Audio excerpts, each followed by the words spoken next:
Ah, j'ai choisi la nuit pour le deuxième round. Quand il lui faut au moins un deuxième round. Tu vas pas la coucher au premier. Hein. Tu sais, hein, on balaye pas 1400 d'expérience, 1400. Enfin, peut-être 300-400 ans d'expérience comme ça. Hein. Il lui faut quand même un petit deuxième round. Là. Alors j'ai choisi la nuit pour faire le deuxième round. Ça fait un peu l'exemple de El Isra, tu vois. Voilà. Dieu a fait voyager son serviteur pendant une nuit bénie, de tel endroit à tel endroit, lui faire montrer les signes de Dieu. Bah, tu vois, c'est un peu mon cas. Là, je voyage d'un endroit à un autre. Hein. Je n'ai pas besoin de monter sur un âne quand même. Hein. Je suis dans un véhicule, tu vois, puis voilà, je voyage d'un endroit et puis je vais à un autre, en une nuit bénie, et puis je vois les signes de Dieu, je vois la magnificence du Seigneur des mondes autour de moi, voilà. Donc, la fameuse Mecca. Il nous disait que viendra un jour un coraniste, hein, un gars posé sur le divan comme ça, et puis qui dirait... Ce que vous trouvez dans le kitab, faites-le, ce qui n'est pas, ne le faites pas. Vous savez, hein? Ils vous l'ont dit, ils vous l'ont prédit. Ils vous les prédit, attention. Putain, ils auraient pu vous prédire autre chose que ça. Hein? De finir dans la misère et l'obscurantisme le plus profond qui existe. Ils auraient pu vous le prédire, ça. Autant spirituel que psychologique. Ils auraient pu vous le prédire, ça vous aurait aidé dans ce bas monde au lieu de prédire qu'un gars allongé sur un divan allait dire ça. Vous entrez dans une zone de contrôle. Mais moi, tu sais ce que je lui dis à l'imam quand il me dit ça ou un apport. Je dis putain, mais ton grand-père n'était pas encore un spermatozoïde que déjà ton ancêtre à toi, m'avait prédit moi. René. Ah, il m'a prédit moi, ouais. Il m'a prédit moi que j'allais venir un jour. Et que j'allais être couché sur un divan. Et c'est ce que je dis en fin de compte. Hein. Putain, je dis, putain, mais... Il vaut rien ton imam, ton cher. Regarde ce que je vaux, moi. Ton ancêtre m'avait prédit. Le peuple. Ah, quand tu regardes un peu l'état du monde arabe dans le monde, tu dis, putain, mais... On se demande qui est sur la bonne voie, qui est sur la mauvaise. Ouais, mais ils vont te dire... je sais pour qui nous éprouve. Ouais, mais oui. Des gens brûlés, des gens violés, des gens qui se font monter en l'air, des gens qui se font martyriser jusqu'à... Ah ouais, il faut voir... Ouais, bah écoute, si t'éprouves ton fils en l'aimant comme ça, je te souhaite bon courage, mon petit. Ah ouais... Ah, si c'est pour qu'il vous éprouve comme ça, et puis si tellement Dieu vous aime, hein, parce que dans un verset il dit si vous êtes les bien-aimés de Dieu, comment se fait-il qu'il vous châtie? Ah, je vous poserai la question, moi. Si les sunnites ou les chiites ou les musulmans dans le monde sont les bien-aimés de Dieu et sur le haqq, comme ils disent eux, comment se fait-il qu'il vous châtie? Pour vous éprouver. Je te souhaite pas comme, je reviens encore à ton gamin, je te souhaite pas de l'éprouver. Hein. Tu sais, et puis regarde l'état du peuple arabe dans le monde. Regarde à quoi il ressemble. Tu sais ce qu'il dit, un verset qui dit quoi? Il dit, Dieu ne change pas l'état d'un peuple avant que celui-ci ne change son état lui-même, par lui-même. C'est exactement ce qui se passe. Le jour où vous changerez votre vision et votre état d'esprit, je pense que Dieu vous donnera un petit coup de poussée pour ressembler à quelque chose. Ouais. La Mecca. Tournez le dos à ce qui est de la Kaaba en elle-même, la fameuse Terre Sainte, le Belet Amin en elle-même, qui est Jérusalem, et le pointer en direction d'une niche. Attention, en plein centre, véhicule arrêté sur le bas-côté sur votre trajet. En plein centre du Hijaz, un Sahara, un désert aride. Comment tu veux pas te retrouver dans une injustice et un abandon total vis-à-vis de Dieu? Tu as tourné le dos. Tu crois qu'il va te regarder? Ah, ben c'est un peu... On sème ce qu'on récolte, comme on dit. Ah, complètement. Ah, ah non, mais c'est... Et quand tu regardes, tu as une vue globale et puis maintenant on va dire que je suis plus éclairé, hein, tu vois, la lumière divine. Je touche un peu à cette chose qui est insondable, hein, tu ne peux pas la comprendre. Hein, puis je regarde et je me dis putain, mais pourquoi moi je marche en plein phare et eux ils sont même pas en veilleuse. C'est ça, hein, à qui Dieu donne la justice, c'est un don inconsidérable. C'est exactement ça. Hein. Gloire au Seigneur des mondes. Ils ont tourné le dos à Jérusalem, tourné le dos à la vraie Kaaba, pour se pointer en une niche, et puis ils appellent ça le Beled Amin. Et putain, mais tu réfléchis, tu as un cerveau, tu te dis putain, ok, il n'y a pas de problème. Voilà. On me dit que c'est le Beled Amin, mais le jour où il s'avère que c'est plus le Beled Amin, tu devrais te remettre en question. Non, il n'y a rien à faire. Comment c'est plus le Beled Amin? Pourtant, il est bien dit par cette cité sûre. Quelle pirouette tu vas essayer de me faire là-dessus? Quoique tes ancêtres, ils ont eu le temps d'en fabriquer, hein, 1400 ans, hein, depuis Boukhari. Il y en a des questions qui sont posées ou des ancêtres à moi, des frères musulmans qui leur ont posé. Je pense qu'ils ont eu le temps de trouver des pirouettes, hein, mais par cette cité sûre, elle devrait être sûre. Ou enfin, autre loup fait le balad Aminine, entrer dans cette cité en étant sûr, n'ayez crainte. Ah oui? Et putain, une grue qui leur tombe sur la tête, qui les déchiquette en morceaux. Tu vois? Ils vont pour aller tabasser le shaitan. Putain, même le shaitan est fort, hein, dis donc. Hein. Ils vont pour aller jeter des cailloux sur le shaitan. Ils se font tous écraser. 700 morts. Et puis tu peux aller jeter sur un coup. Tu peux jeter un coup d'œil sur Cher Google. Hein. Il va t'en apprendre une belle. Hein. Bon, je suis remonté jusqu'en 79. Hein. Ah, c'est tous les ans, tous les 2 ans. Hein. C'est un truc de ouf. Hein.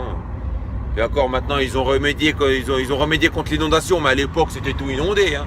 Ils disaient, bon, t'entends, dans ma maison, il y a un moment qu'elle n'a pas pris un bon coup d'eau. Allez, un petit karcher. Pof, et il déversait un paquet d'eau. Hop, inondé.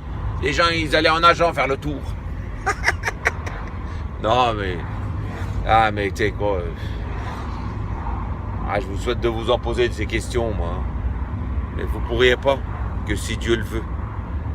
Réfléchis un peu. Tu crois que tu vas aller balancer des cailloux sur un shaitan, et puis le shaitan, il va rester assis, hein? Peut-être tu vas lui balancer des cailloux et dire, attention, hop, tu m'as pas eu, hop, tu m'as pas eu. Non mais... faut vraiment être débile pour penser à un truc comme ça. Hein. Puis le plus débile, je sais pas si ça vaut sourire. Ça surprend quand même. À l'époque, il y avait une obélisque. Tu sais, un genre de truc qu'on trouve un peu partout en Europe, tu sais, mais je sais pas ce que signifie le diable ou je sais pas trop quoi, j'en sais rien, bref. Et ils se réveillent un jour dans le plus tranquillement du monde, tu vois, puis ils l'ont enlevé. Voilà, ils vous ont mis un cube ovale à la place. Et puis, tu sais, les gens, voilà, ils continuent leur délire, hein, envoyer des caillasses sur un bout. Puis le machin, là, l'obélisque, je sais pas, ils l'ont foutu, je crois, dans un jabel. Puis je pense que... je peux prédire ça si tu veux, hein, tu sais. Dans quelques années, une dizaine d'années, histoire que tu oublies un peu le truc, tu sais, tu vas te retrouver à embrasser ce machin, ou à poser ta main dessus, ou à faire un petit rite, là, tu sais. C'est normal, hein. Ils n'ont pas foutu dans une montagne pour rien. Hein. Tu verras qu'il va faire partie de ton Mecland, voilà. J'appelle ça Mecland parce que c'est un peu normal. Hein. C'est comme t'emmènes ton gamin et puis tu tournes un peu. Voilà, cours maintenant. Le pire où ça te fait marrer, c'est quand tu vas à Safa Marwa. Feu vert, feu rouge, feu vert. Non mais, j'y étais. Je sais ce que c'est.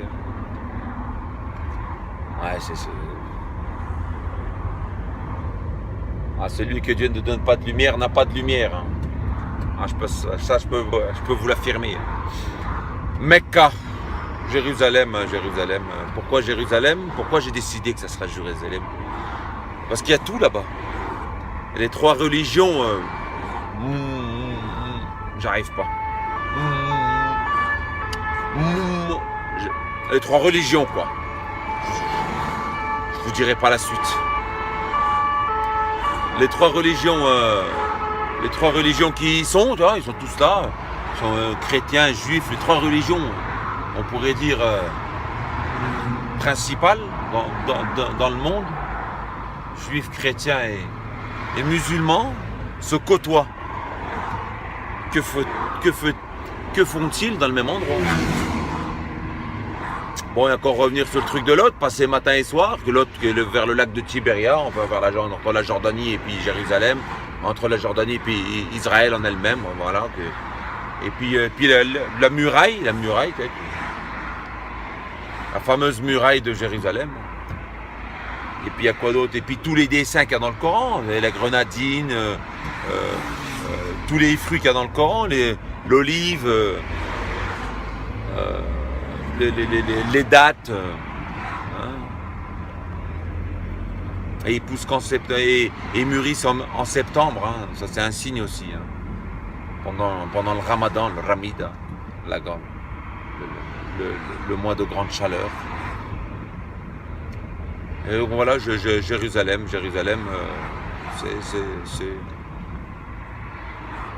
c'est pour moi la vraie Kaaba. Hein. La fameuse Kaaba. Hein. Voilà, tu as l'arrondi en haut, le truc jaune là, c'est la Kaaba, l'arrondi comme ta cheville quoi. La Kaaba. Tu as Beit, la maison en bas qui a 4 portes, nord, sud, est, ouest. La grande porte donne sur le lever du soleil. Hein. Tu as ce qu'on appelle Beit al-Haram, la maison des interdits. Puis tu as Masjid al-Haram où il y a la muraille, tout ce qui est à l'intérieur, qui est la Qibla en elle-même. D'où le mot, quand il a dit à Moïse, Aj'al Beyout comme Qiblatin. Faites de vos maisons des Qibla. Des Qibla, vu qu'il a habité dedans, voilà, c'était la direction de la Qibla de l'humanité, des musulmans, quoi. Et comme qui dirait aussi dans Youssouf, il a dit entrer par plusieurs portes. Entrer par plusieurs portes. En fait, les plusieurs portes, c'est toutes les portes qui tournent autour de Jérusalem. Voilà, toutes les portes, à plusieurs portes. Et je crois même les avoir comptées. Hein. Je ne sais pas s'il y en a 11 ou 12, mais il faut vérifier. Voilà, c'est des portes. C'était quand Yacoub disait à des fils, ne rentrez pas par une seule porte, entrez chacun par une porte différente. Il avait un savoir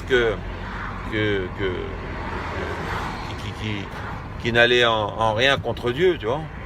Parce que c'est Dieu qui lui a appris, mais c'est des signes ça aussi, tu vois. Ou quand Youssef il dit à sa famille, Otrulul had al-balad, Otrul Misr, Aminin. Misr, c'est pas la Masr qu'on connaît aujourd'hui, c'est pas l'Égypte qu'on connaît. Hein. Ces frontières sont différentes. Hein. À l'époque, ça partait du Nil, et c'était le royaume, quand il dit Pharaon, est-ce que ce royaume de Misr ne m'appartient-il pas? En fait, ça partait du Nil et ça remontait sur la Jordanie, Jérusalem, jusqu'à la frontière syrienne. Voilà. Tout ça, c'était Misr, voilà. Le royaume de Pharaon. Voilà. Et quand il dit aussi Moïse, je n'arrêterai pas avant d'arriver jusqu'au confluent des deux mers. En fait, c'est où tu as la botte, là, tu sais, t'as la mer Noire, je ne sais plus, la mer Rouge, je ne sais plus c'est laquelle, j'ai oublié. Le confluent des deux mers, c'est quand tu as la... Voilà, il y a plein de signes, hein. Tu peux fouiller, tu cherches, hein, tu verras bien, il y a énormément de signes. Hein. Où sont morts tous les messagers, tous les prophètes, sont tous morts là-bas. Aujourd'hui, tu regardes quand tu regardes la religion juive, hein, le temple de Salomon a été détruit et puis il a été rebâti par les Arabes, etc., avec leurs délires, et avec leurs mensonges et tout. Et puis que maintenant, tu sais que la rue où il a monté le mur, c'était une petite rue. Hein. Aujourd'hui, ils en ont fait tout un socle, hein, autant que les musulmans en Arabie Saoudite. Hein, mais Dieu les a virés de cette terre parce qu'ils n'ont pas voulu rentrer. Quand ils sont arrivés avec Moussa, ils ont dit ouais, on va rentrer et tout.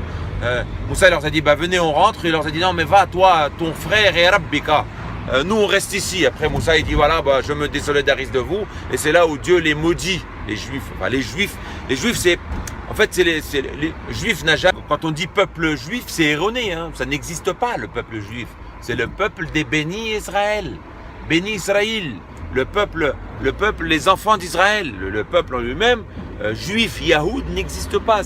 Juif veut dire littéralement religion. Voilà, donc quand on me dit le peuple juif, je dis mais vous vous foutez de ma gueule. Il sort d'où ce peuple juif? Voilà. À l'époque de Moïse, qui était lui des bénis Israël, son peuple était aussi des bénis Israël. Voilà. autant que Issa. Issa aussi faisait partie des Ben Israël. Bon, vous allez me dire non, hein, c'est normal. Hein. Ils vous ont mis 1500 ans d'intervalle. Hein. Non, non. Issa, c'est bien le fils de Myriam, qui est la sœur de Moussa et Aaron, comme il dit le Coran. Non, voilà, c'est son neveu. Même dans un verset où il dit puis nous vous avons envoyé 2 messagers et nous l'avons encore réconforté d'un 3e. Tu vois, un 3e, c'était 2 messagers. C'était les 2 seuls messagers qu'il y a dans le Coran, bien entendu, c'est Moussa et Aaron. Et il a envoyé par la suite le 3e qui était Issa, à qui il a appris la Torah et l'évangile, tu vois, parce qu'il les avait tout de suite, vu qu'il est venu successivement, donc il avait les 2. Ouais, je me suis étalé là, hein, mais bon. Voilà, donc Issa est le neveu de Moussa. Ah, ça va faire marrer certains. Tu sais, hein, être inculte, c'est une tare, hein, c'est pas quelque chose de bon. Hein. Ah ouais, et donc voilà, et il leur a dit entrez par cette porte. Et dit entrez par cette porte, ils n'ont pas voulu, donc il les a la haine. Et plus tard, Dieu leur a dit bon, si vous voulez, écoute, pas de problème, écoute, ouais, tu sais que Dieu est pardonneur, miséricordieux. Hein. Et il a dit bah si vous voulez que je vous pardonne, vous venez. Vous rentrez par cette porte, voilà, la muraille, une des portes de Jérusalem. Mais il faut dire rémission. Et là, j'accepterai votre pardon, de vous pardonner. Et non, ils ne sont pas revenus. Rien. Et donc, la même muraille, quand ils arrivent devant, puis ils disent oh, Mohammed, ils croyaient que les murailles allaient leur protéger. On pense, mais ils ruinent la main de. Comment il dit ils ont ruiné leur maison de leurs propres mains et de celle des croyants. Ils sont ruinés eux-mêmes. Ils pensaient que la muraille, la fameuse muraille, mais Dieu fait ce qu'il veut. Hein. C'est pas Mohammed qui décide de gagner ou de perdre, hein, dont Surat al-Romain. Hein. Dans la terre la plus basse aussi. Hein. Romain la plus basse, c'est là-bas. Zone de contrôle. C'est la terre la plus basse, c'est là-bas. Et puis, quand il dit aujourd'hui ils vont gagner et dans quelques temps vont perdre, c'est Dieu qui fait ce qu'il veut. Hein. C'est la fameuse Jérusalem, la Kaaba, le Bayt al-Haram, le Masjid al-Haram du Coran. Jérusalem, c'est là-bas. Hein. Et quoi d'autre encore la terre la plus basse, le peuple de Lot. Ouais, j'ai fait le tour, hein, je pense. Hein, j'ai fait le tour. Les fruits et tout ça, où ils sont morts, où ils ont vécu. Tous les prophètes et messagers. David Salomon qui avait tous les pouvoirs de même comprendre les fourmis. Il dirigeait les djinns que nous sommes censés ne pas voir. Il dirigeait toutes sortes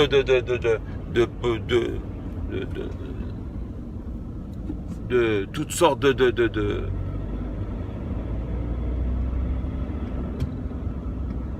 toutes sortes de choses sur Terre, tu vois, c'est celui qui avait le pouvoir sur toute création sur Terre, il est là, et puis moi si j'ai tout ça, je vais aller, et si c'est vraiment la Kaaba d'Allah, l'Arabie Saoudite, au lieu de mourir et de vivre à Jérusalem, je vais mourir et vivre en Arabie Saoudite, dans la maison d'Allah, non, pas d'accord? Alors, ah ouais, non. La douille. Oh voilà, j'ai fait le tour un peu, hein. J'ai fait le tour, hein, je pense ne rien avoir oublié. Ouais. Ah, il y a aussi l'anneau. L'anneau, tu verras, c'est le seul endroit où vous trouverez que Jérusalem, voilà, ce Masjid al-Haram, il y a un anneau et non un demi-lune. Non un demi-lune, un anneau en faisant référence à la pleine lune, parce que c'est là que se passent les rites d'adoration du Ramadan et des 3 Shahr Haram. Il y en a 4, hein, 1 pour le Ramadan et 3 Shahr Haram. Voilà, et 3 les 3 Shahr Haram, les 3 pleines lunes des interdits se succèdent juste après le Ramadan, et c'est pas une. Dans le Coran, il est dit Al-Hajj Ashhur Ma'lumat au pluriel, non singulier. Tu vois, donc c'est des pleines lunes, shahr qui veut dire hajj mashhour, quelque chose de visible, ou mara fi shahr, une femme qui est enceinte, arrondie. Hein, donc shahr veut dire littéralement, et ça dure 3 jours, comme pour bon, ça c'est encore un autre débat de Ramadan, etc. Je ne vais pas rentrer dedans, c'est trop.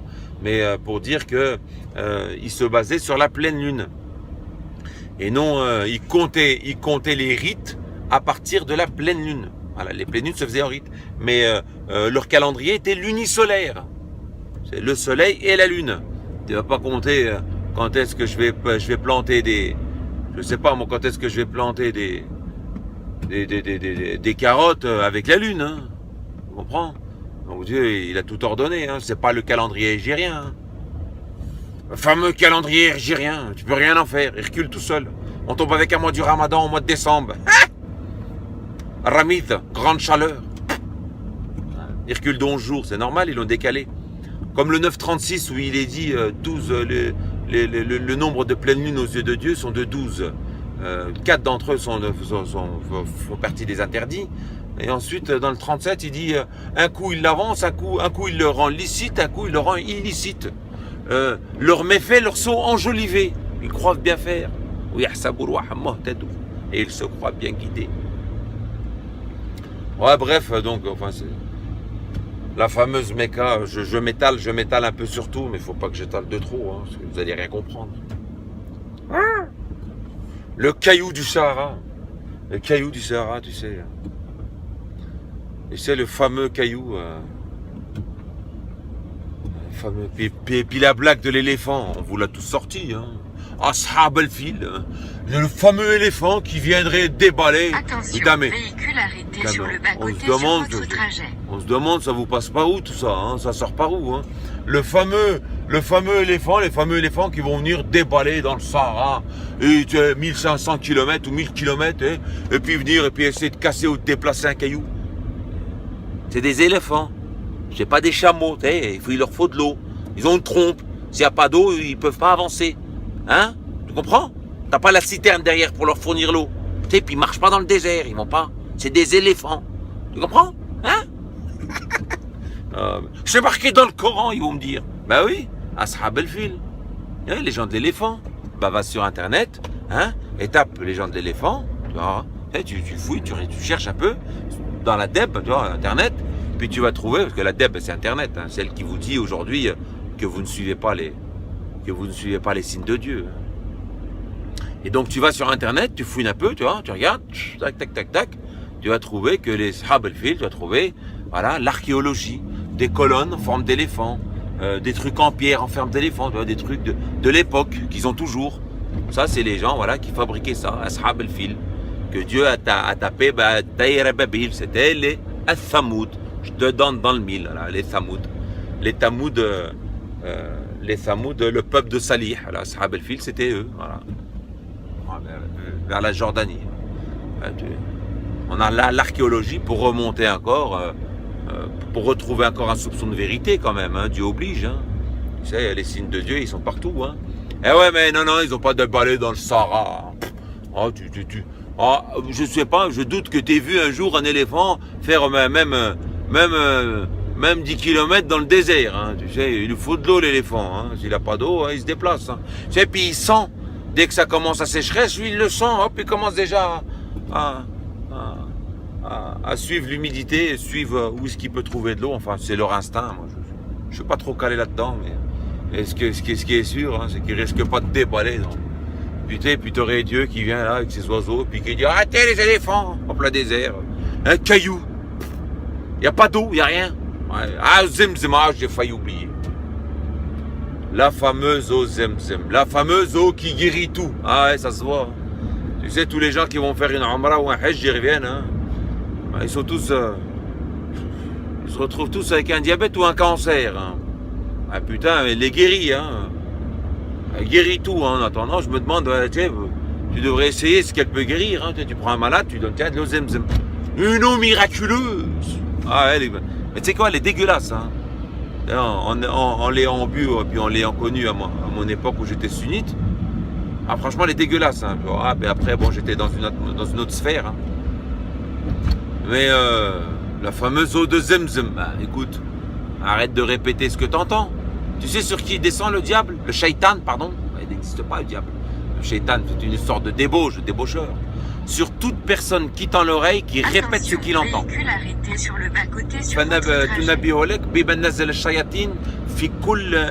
je sais plus comment il est dit, je sais plus comment il le dit en arabe, chaque personne, yulqi sama, qui répète, qui rejette ce qu'il entend. Ben, faudrait peut-être t'arrêter de répéter ce que t'entends. Hein. Ah, excuse. Ah, excuse, sinon ton tog met ton ballot. Hein. Bah, après, il n'y a plus de Jum'a. Hein. Si t'arrêtes d'écouter ce que t'entends, la Jum'a, tu la mets à la benne. Hein. T'es mort. Hein. Ah ouais, hein, parce qu'il ne faut plus y aller. Hein. Eh ben, je disais quoi? Je sais plus ce que je disais. Ah là, la mezemzem. Si elle est fabuleuse, la mezemzem. Ah, tu la prends, puis tu essaies de la tester. Prends un de ta famille qui est malade ou qui n'est pas malade, essaie de voir ce qu'elle peut te procurer. Qu'est-ce qu'il ne faut pas entendre? Ouais, à répéter du matin au soir, Allahu Akbar.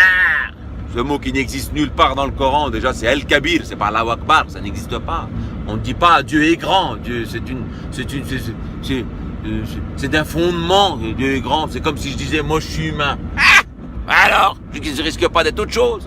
Imagine tu gueules du matin au soir, Dieu est grand, Dieu est grand. Non, moi je suis un être humain, Ben, bien entendu que je suis un être humain. Autant que Dieu est grand. Dieu qu'il soit quoi? Hein? Donc quand il dit Wakapar takbiran, c'est glorifie sa gloire, agrandit sa grandeur. Tabarak Rabbil Alamin, tabarak. Bon, mais tu peux pas comprendre ça. Tu peux pas comprendre ça à partir de ce que tu lis, puisqu'on te demande de faire tout l'opposé de ce qu'il dit, de ce que le Coran dit. Donc, suis tes maîtres, hein, suis tes rabbes, hein. Suis tes rabbes, hein, mon petit. Hein, ouais. La Mecque, la fameuse Mecca, la grande Mecca. Un désert aride. Tu sais que même les gens de l'époque, ou même aujourd'hui, quand un pays fait la guerre à un autre pays, ou un groupe fait la guerre à un autre groupe, généralement c'est pour un but bien précis. Bah oui, c'est pour quelque chose. Tu sais, t'as de l'eau, t'as une terre fertile, je veux dire, t'as quelque chose. Hein? Nous baratine, la bataille de Badr, la bataille de Sid. Ils ont fait la guerre contre quoi? Explique-moi. Ils ont combattu, ils se sont tués. Pourquoi? Ils ont fait la guerre. Pourquoi? C'est pour quelque chose. Il y a quoi? Il n'y a que le désert. Il n'y a rien. Sécheresse totale. Il n'y a rien qui pousse. C'est le Hijaz de plus, la barrière. Pourquoi tu veux qu'ils fassent la guerre pour un bout de désert? Non? Pourquoi faire? Explique-moi. Il y a quoi? Et tu vas faire pousser quoi là-dedans? Tu vas en faire quoi là-dedans?